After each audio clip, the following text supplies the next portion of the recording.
Let's take a closer look at Zimmerman's body language, specifically when he did his reenactment for Sanford Police. I actually went inside the evidence room with body language expert Patty Wood, and she says there's some pretty huge red flags. Let's hit play. And I turned around and I said, "No, I don't have a problem, man." Where was he at? About? He was about there, but he was walking towards me. Yes, sir. I believe, like I said, I was already past that, so I didn't see exactly where he came from, but he was about where you were. Okay.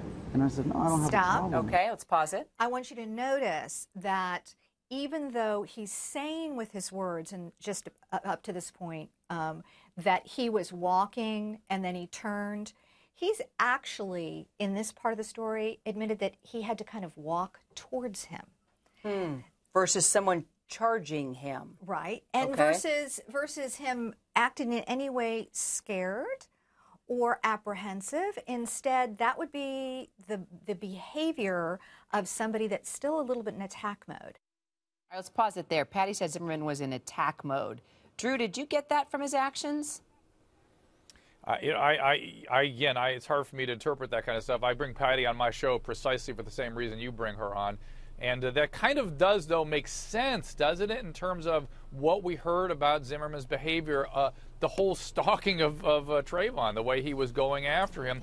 That isn't something that just stopped all of a sudden. He was going forward, and that makes sense to me. Ryan, seeing that, because I know you're in huge support, the Trayvon Martin family, did that change your mind at all? Well, it looks like everybody else is saying, and by witnessing that, it seems like there was a confrontation and then there was a retreat.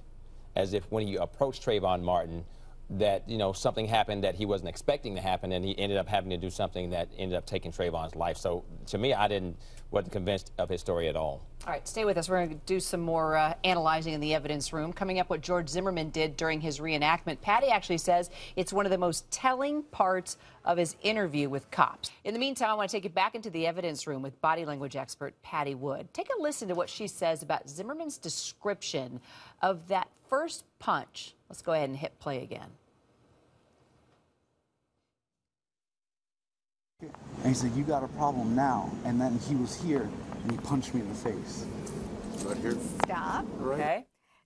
He punched me in the face. This is just a very small hot spot. Normally, again, because he'd been doing this previously, his gestures matched what was going on. He said he punched me in the face. Normally, when somebody reenacts physical abuse or exactly. Okay, they go that's into, what I would do. And then he came at me. Then a person goes into that reenactment. Also, what's really important for anybody watching this to know is this was done the next day. So again, I always want to know when the tape was done that I'm watching, because over time things can change, your bodily reactions can change. But typically, if I'm watching tape that happens close to an event, I'm going to see that stress response. Ryan, why are you shaking your head? Because saying that it was done the next day, it sounded like George Zimmerman was trying to fix his story, and trying to come up with an alibi. These weren't, two pugilists in the ring standing toe-to-toe and then trading blows. But the way he described it, they were just standing there and all of a sudden Trayvon Martin threw a punch. That doesn't sound like a fight. It sounds like a story. Jean, do you think these tapes could hurt Zimmerman's defense?